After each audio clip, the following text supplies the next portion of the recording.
Hi, everybody. Welcome back to Strong Christian Female. Today, we talk to Jerry Fu. Now, Jerry is a leadership coach. He's also a conflict resolution coach, and he's amazing. In the short time we were together, he was able to just really delve into some very common things that happen in relationships, especially in a working or ministry environment. However, I do talk to him a little bit about conflict resolution in your own life, and along with his story and all the resources he offers on his site, which, by the way, I've been devouring and getting in my email because I willingly signed up for them. He is an essential part of people who are making communication clearer, better, stronger, and really unto the Lord. The thing is, the Bible has a lot to say about how we talk to each other and what we're to talk to each other about, but most of us avoid conflict. We don't like it. We are conflict adverse, as Jerry would like to say. I actually told him I need to make a shirt. Conflict adverse because it's hard. It's draining. It makes us anxious or angry or frustrated. But the bottom line is 99% of the time, it's just a misunderstanding. And the 1% of the time, maybe it's not a misunderstanding, you can still find reconciliation or at least some level of agreement that you can agree to disagree, but still maintain respect for each other, which is hard. I'm being honest. Anyone who's married knows that can be very difficult. But you know what? We don't get the luxury of always being right. The only being in the universe that's always right is God. But as followers of God, we need to try to communicate well and in love. So if you have anything or anyone or any relationship in your life that you maybe even avoid because you don't want to have any sort of conflict, this is an excellent podcast for you. Share it, let people know about it, and then go get Jerry's free resources by signing up for his newsletter, because his newsletter is not draining, it's empowering. And if your business, your ministry, or anything in your life you feel needs to be better at communicating in love, he is your guy. So with no further ado, Jerry Fu. Thank you so much for being with us today on Strong Christian Female. And just so you know, I've been looking forward to this. I know we've had to go back and forth on time, but I've been looking forward to this for two reasons. Number one, I wasn't raised in an environment that executed wise communication and we avoided conflict. Well, I did. Two people in my life didn't, and I was the one totally avoiding it because I saw conflict as something negative. So this topic today of conflict resolution is awesome. But before we get to that, because you're new to a lot of my listeners, I'm sure, can you just explain, what you do and how you came about getting to do what you do now? Yeah. So the main thing that I'm trying to kind of launch and become my full-time calling is to be a leadership and conflict resolution coach, specific to Asian American leaders, because much like you, right, I grew up in an environment where conflict was not something that was seen as a blessing. It was seen as something to avoid until the consequences got so heavy that you had no choice but to address it. And even when you did, the underlying fallout afterward was just hard because you were just exhausted and resentful and just dreading having to go through another conversation or experience like that. So in that journey, had a lot of conflicts when I became a Christian in high school. And not just from difficult conversations, specifically because of broken expectations with other people, but just, lack of an explanation, right? Like I tell people, the girl who led me to Christ in high school, I got baptized, and then a month later, she died in a car crash, right? And so there's a lot of, unanswered questions, right? That's conflict. You're just like this conflict of, I don't have a theology for tragedy, right? I don't know how to explain this, and I can't just sign off on it. That's not my place to do. But, God help me, deal with this, right? Help me, you know, show me some kind of joy and peace I can have in the midst of this. Show me some kind of blessing that came about from this, right? And so in that journey, whether it's through a professional struggle where I got in trouble or got written up for being willing to have difficult conversations with underperforming employees, right? Whether I had to discipline them, write them up, or fire them, And then I got in trouble because, management would say, well, their behavior is a problem and your passivity is a problem, or even in the church, right? When you have people that are, overstepping boundaries or again, just not meeting expectations or lack of integrity. And, they don't teach you in the Bible directly, right? Like this is how you handle someone who is, they have some passages, but there's no specific roadmap to, well, what does it relate to, right? Is it infidelity? Is it embezzlement? What is it? And so, yeah, when you see passages like, well, blessed are the meek and blessed are the peacemakers. And it's just like Jesus, like, created a whip of cords and then drove people out of the temple because they turned it into a den of robbers. So, how do you reconcile these messages, right? And so, yeah, my biggest struggle has, whether for better or worse, become my calling, right? When I know I've had to deal with predators, in the church or, roommates who are Christian, but they defaulted on their lease, right? And you have to evict them lovingly. So how do we do all that? So, yeah, like the more you rustle through the mud, the more likely you are to actually gain some insight and strength if you're willing to evaluate your experience. And somehow God is sovereign in all this, right? And you're like, God, I really don't want to have to go through all this failure. And God's like, well, how do you expect to get to the other side? Unless you're willing to trust my process. And there's a lot of brokenness that still is unresolved, but not to, we can only answer so much in about the next half hour. I know. Sorry, friends. You're going to want this to go on for 6 hours and let Jerry be your counselor or you hire him. Like that's what I'll just say that on his behalf. But you touched on, first of all, all my listeners know, I keep notes as I'm listening. There's so much you touched on. And I want to start with that concept of, well, there's two really, and they kind of fold into each other in my mind. People look at the word and they expect this really specific, like, here's point 1, point 2, say this, go there, do that. But God is, number one, not wanting us to ignore problems and pretend they don't exist and just cover it with some sort of perverted version of the gospel, which says like, just ignore all the problems and they'll just go away. That's not what God says. But I feel like I would love for you to address the people who were raised in an environment where it was unkind or it was gossip to address problems. And someone in their life, I don't want to say they are, has either taught them or is telling them, oh, no, that's not kind. You need to let that go. That's someone's personality. That's just who they are. There's a lot of things like that thrown around in Christian environments that are false. And what it does is it leads us to believe one of two things.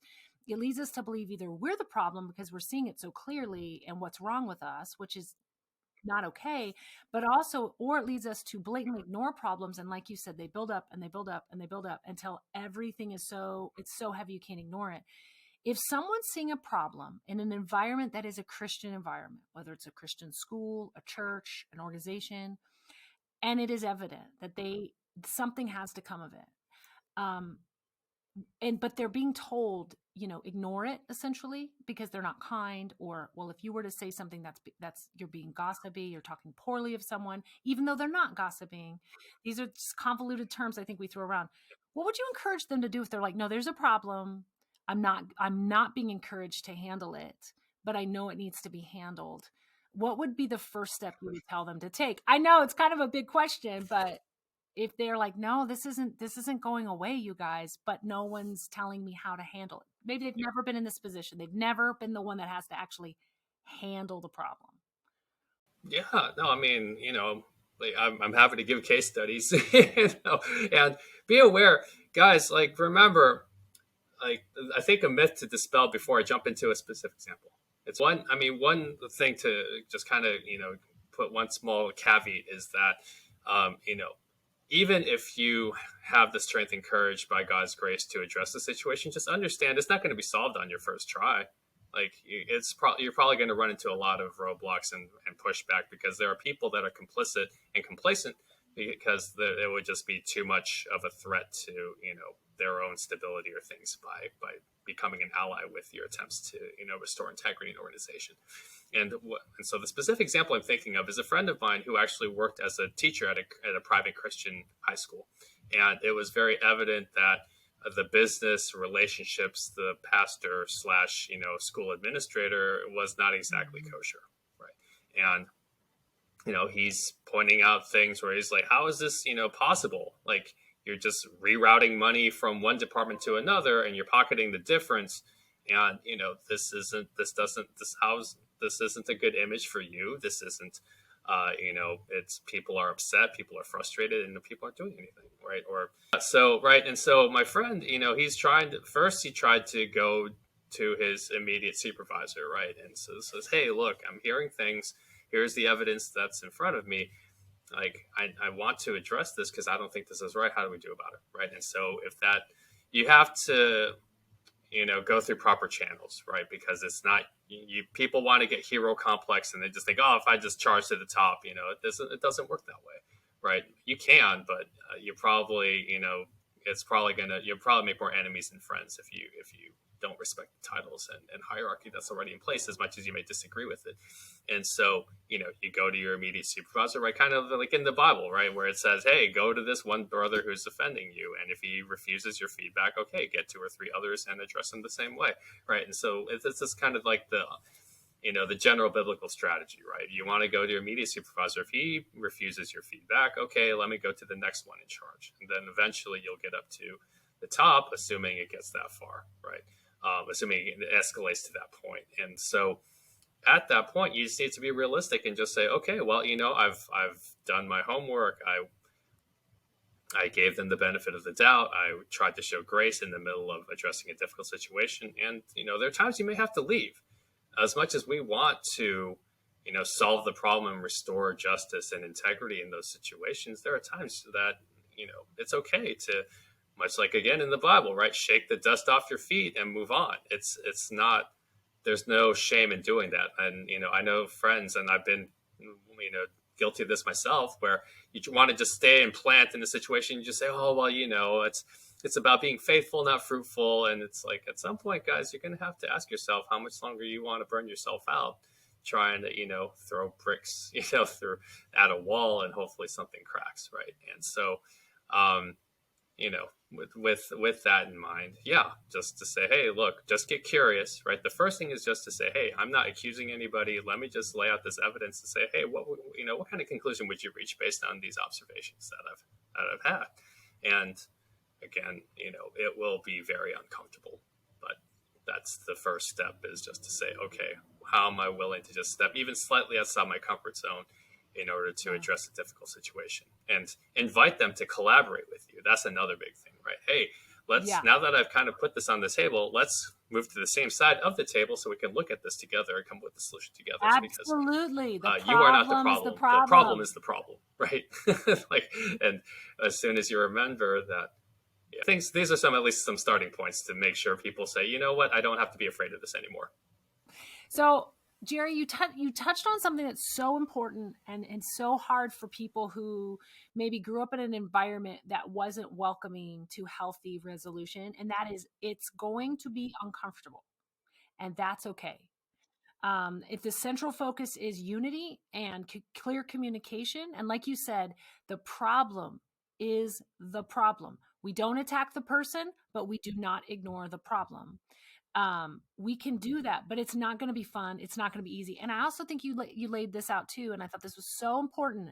You lay out, for my word, the evidence and say, hey, here's what we're dealing with, this and this. We've got to talk about this. This is a problem, and we need to find a solution here.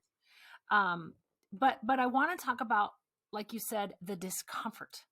People avoid being uncomfortable in the church because for some reason we think that walking with Jesus should be like, I don't know, fairy tales and roses all the time. I'm not really sure what all of our misconception is. I think men do this better, if I'm being frank. Men can, for lack of a better word, compartmentalize and laser focus in on something, while women kind of make assumptions and we take it all in. And one of the things that's detrimental to that is either blaming yourself or making an assumption that someone's intentionally trying to harm you. And what it may be is very much a misunderstanding. Not that the Hmm. actions are good, not that the problem isn't the problem, but but I think as Christians we put assumptions on people. Well, it's just humans. We put assumptions Hmm. on people. But in a Christian Hmm. environment, Jerry, what is in your experience? What are some top reasons people avoid Yeah, conflict I think behind the people veil of a realize Christian that, environment or specifically? they not realize, but I think they sense that they have this idea. They hang on to this idea that if we're supposed to have peace, if we're supposed to have unity, that somehow we are not allowed to bring things up that might be like considered dissension, right? And some churches are very mindful of that, and not in a good way, right? When they say, when I've heard pastors say, well, you shouldn't complain about my sermons. You shouldn't, go against what the church vision is when you're discussing it at home. Like you need to buy into like what we're doing and our system and our processes and our programs in order to like be like a true committed member of this church. And that's a very dangerous uh, platform to project. Yeah, yeah, and we see it all the time, right? I'll give a like just to give some meat on the bones, right? Uh, I went to a church for a while with a big singles ministry, and people, guys didn't know how to handle rejection, whether it was just in a unfair standards. That's another fun discussion. But guys would ask girls out, they would say no, or even if they did say yes, they would break up, if it didn't end in marriage. And there was a lot of shame at every level of disappointment, right? Whether guys asked girls out and they did it in a way that was clumsy, and the church would rush and say, how dare you, like you made her feel uncomfortable, like that's not cool, you need to stop that.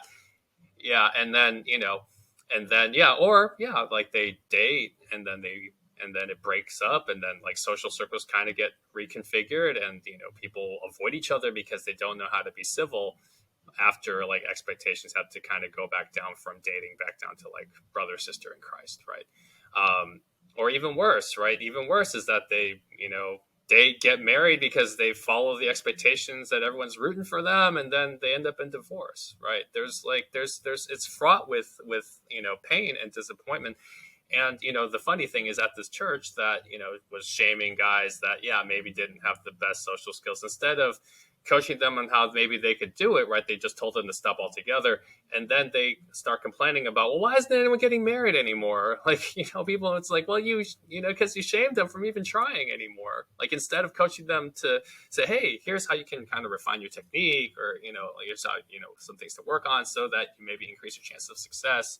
They just tell them, well, this is not good for our stability, and so therefore anything that's against our stability needs to be eliminated or removed. So and to have environments where you're not allowed to resolve conflict out in the open, and where it's actually the best place for it to address and heal. Like, I mean, in John 3 it talks about this, right? The guy who is not afraid of the light will step into the light, right? And he's just like, here, look, I know I'm not perfect, I know I'm not like the A plus Christian student or Pharisee. Let me put everything in here so that everyone can see that ultimately God is the one who's glorified by the process that He's refining me through. Right. So.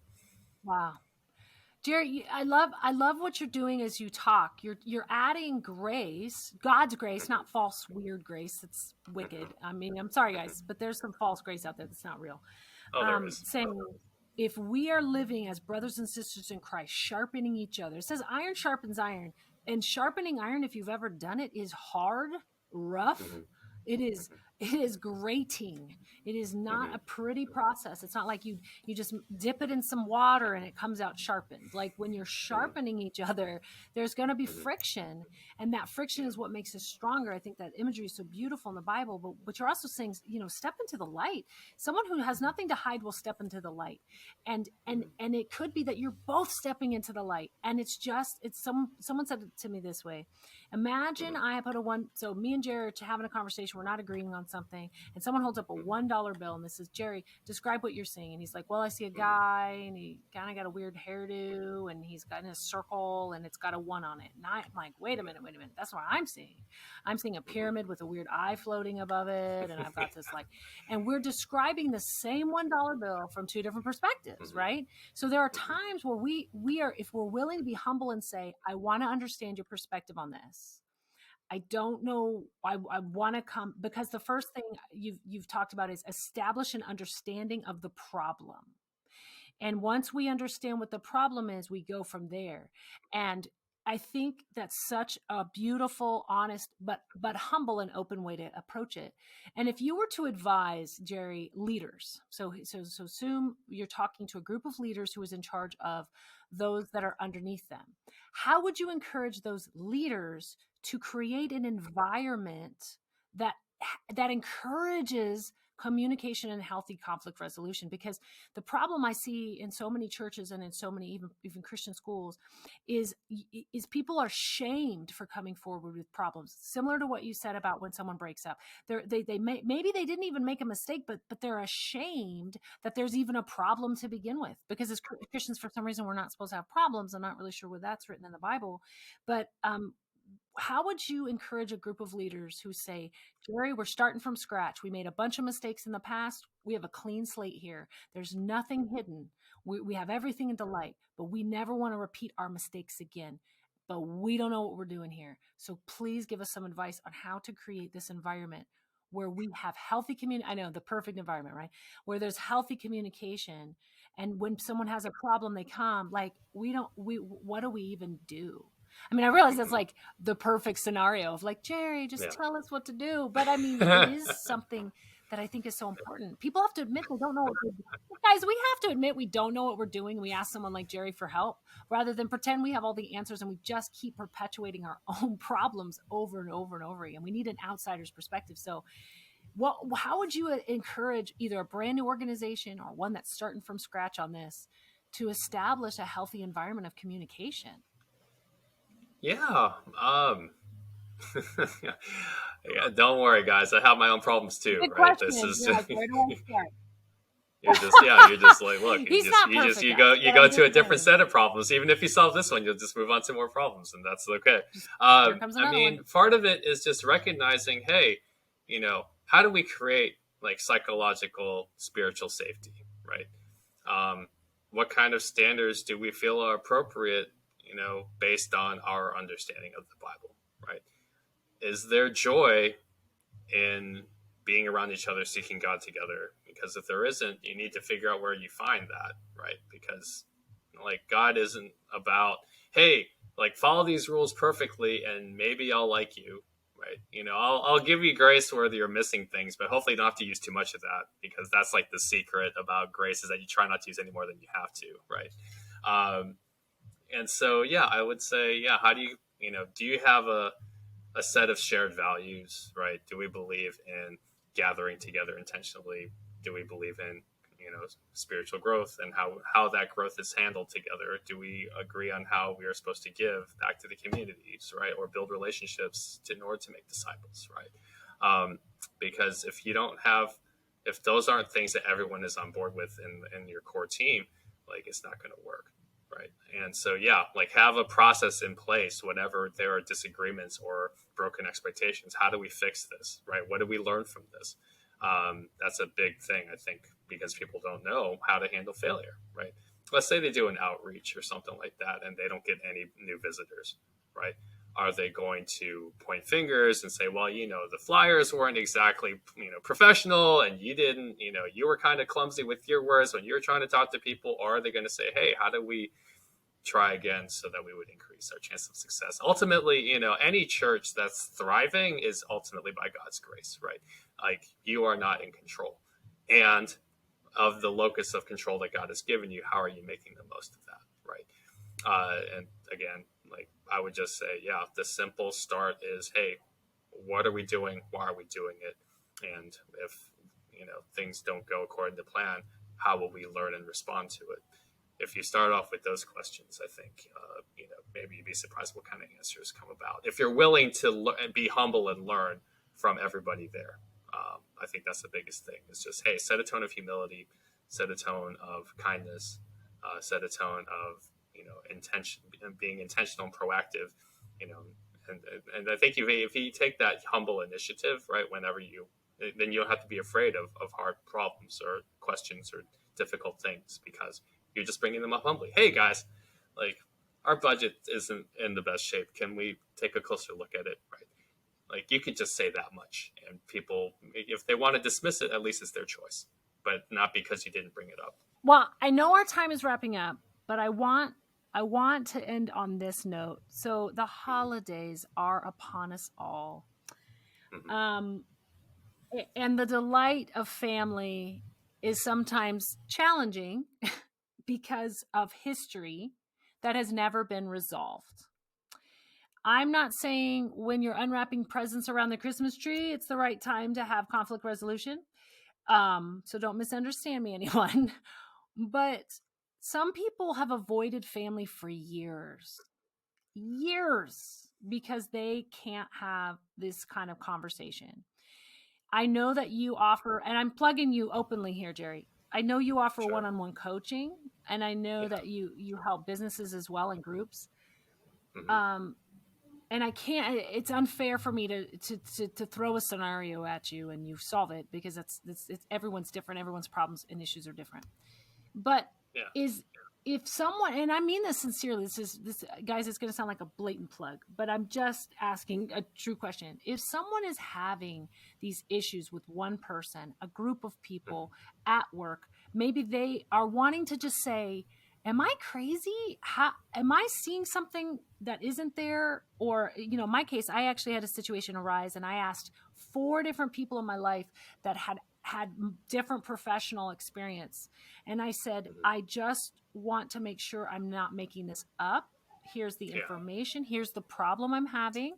And I Mm-hmm. actually, several of them separate from each other, that they don't even know each other, came back and said, Mm-hmm. you're actually not taking this seriously enough. Mm. So I say that to say, someone like you, I feel like, is a good balance. If someone were to have anything, even I know there's counseling, and I respect counseling. I get it. But when it comes specifically to conflict resolution and in helpful information and Christian foundations, do you feel comfortable with people coming to you and saying, I have this really specific problem, like super specific? Is that something that you feel comfortable handling? Or how is it that you usually approach issues? Is it usually if they're having more of a nuanced issue with someone that they're working with? Or do you feel comfortable taking on personal issues? And this seems like a weird question, but it's sort of leading me to that, because I know we have personal problems in our family, and sometimes it boils down to conflict resolution. And sometimes someone telling you to feel good about yourself isn't the answer we need. We need skills. We need Mm. a plan. We need Yeah. helpful scripture to walk us through that. And you just Yeah. seem like someone who lines that up in such a beautiful way. How is it that you usually take on people who need this help? Like, what is it specifically you like to delve in with the most? Yeah, yeah. I mean, the nice thing is, right? I am not a consultant. Well, I am a consultant, but not for these specific things, right? The beauty with coaching is that we always tell people the experts are the clients are the experts on their lives, right? Like it's not up to me to say, well, yeah, I know I'm an expert on every situation that people throw my way, right? That person doesn't exist. You might find people that have a little more overlap than what I may have in my life like experience diary, but the principles that I line up hopefully are things that people can build their own solutions off of. And so I'll go through a quick framework that I often walk clients through. The first is to imagine what would a successful conversation sound like. So let's take a real life situation. So I have a friend. She has an aunt who has a terrible taste in clothing, and every Christmas, her aunt buys her something ugly to wear. Like this is, I'm not making this up. Like she's just like, yeah, like I hate the fact that she buys me terrible clothes like every year, and it's just like this broken cycle that has to go through every Christmas, where oh, Aunt Tia is gonna buy me an ugly sweater, and then I have to wear it to make sure I don't hurt her feelings, because that's me being bad and awkward and disrespectful, right? And even worse, like at one point she had all her like aunt's like gifted clothing in like a clothing donation box, and she accidentally left it out when her aunt came over, and her aunt saw, I was like, wasn't that the sweater I gave you for Christmas? And then that led to all sorts of terrible awkwardness. But yeah, like how do you do it? How do you handle a situation like this? So here's one scenario just to imagine, hey, what if we could cross social norms and just like handle the situation in a vacuum, where this could maybe like we could actually come to a better resolution, right? And you say, step one, Um, what would a successful conversation even sound like? Is it, hey, Aunt Tia, I love the fact that you love me enough to give me these clothing, and you know is your goal to get her to stop buying you bad things, or if she still wants to give it to you, maybe she gives you a gift certificate so you can buy your own clothing, right? Like, what do you want to happen? Like, and do you believe it's even possible? Because if you don't believe it's possible, don't expect anything to happen, right? So we like to have that first step. Imagine what a successful conversation would sound like, so people know, hey, do I just need my boss to apologize, or do I just need to get him to stop calling me after hours? Like, what exactly am I hoping to, what the outcome will be, right? So that's the first thing. It doesn't have to be likely, it just has to be possible. It's okay. So step two, we use 10 seconds of courage to initiate this conversation, right? Whether it is pick up the phone, send a text, send an email. And this is for conflict averse people like me, because I'm still conflict averse. I just have a system in place to compensate when I start to regress into bad habits, right? Because what happens if we don't set that boulder in motion and lock the gate behind us? We're like, oh, it's not so bad. Oh, I can wait another day. Nope. Like, you've already been resentful long enough, right? Like, how much longer do you want to be resentful? Well, I don't want to be. It's like, okay, well, then you have to start somewhere, right? So second step is, we just said 10 seconds. You don't have to be a superhero. Just be a superhero for 10 seconds, right? Let's just try that. And then step three is we script our critical phrases, and we say, okay, let me make sure that things don't rattle around in my head. Let me get them out on paper. Let me get my thoughts out on paper. I can organize them. Yeah. No, I love that, because I think Okay. I love how you say conflict averse. I'm like, Mhm. I'm gonna make that a shirt, because that's Sure. kind of my life. But I've learned Yeah. you just have to grow up. I mean, sorry, that's kind of what it comes down to. Like, Yeah. you have No, to grow up, and you that's the can't loving complain thing to about say. your problems Yeah. if you're not willing to advocate for yourself, or just to come Yeah. to a solution of understanding. Yeah. Jerry, this was, I could, oh my gosh. I mean, if you haven't written a book, please do. But again, I know everyone heard how to get a hold of you. I love that we have advocates in the church with a godly perspective advocating for true peace and honor and understanding of each other. And we're not all going to get along, guys. We're not all going to be best friends, but we don't have to live with problems and ignore them simply because we have this false idea that that is kindness, or whatever it is. God wants us free from that. We don't have to all agree on everything, but we do have to come to a solution of at least respect and understanding. Jerry, thank you again. Just one last time, though. I know I plugged it in the beginning. It's down below, but what is the easiest way? I know your website has resources. I know that there's one-on-one coaching. I know there's group coaching as well. But how can Mhm. people find you on the internet if they're looking for someone just like you to help them? Sure. Thanks. Yeah. The website is adaptingleaders.com. And yeah, like the full guide of the, if you want to hear all 5 steps, download the guide. So that's adaptingleaders.com/guide. Happy to give that away. Happy to let it pay dividends in your life. Because, right, I mean, to go back to scripture real quick, in Proverbs it says, rebuke a wise man and he will embrace you. But what if the person isn't wise? Right? Like, you still have to rebuke them. It's like, how do we, that's just easy for them to say, right? They're like, well, you don't know my situation. So, yeah, check out the guide, let it pay dividends in your life, and yeah, just to see what happens. Because at this point, you realize that the only way you really fail at conflict is to not address it, and yeah, that's a tough place to be. Because if relationships go south, at least people know why exactly you're upset with them, right? Like, put that much, at least that much you can take No, comfort in. it's so Yeah, true. Jerry, this was wonderful, and I'm good. so happy I met you and that you do this. And I Mhm. wish you nothing but the best, because there's so many problems to solve, man. You're going to have hopefully a lot of phone calls, because you do it in such an honest but kind way. And that's not something that is easy to do in this situation. And friends, I just want to encourage you, every institution, whether it's the institution of marriage, whether it's the institution of a school, whether it's a church or an organization, we need third party people who are outside our environment to evaluate what's going on, and if nothing else, do a checkup.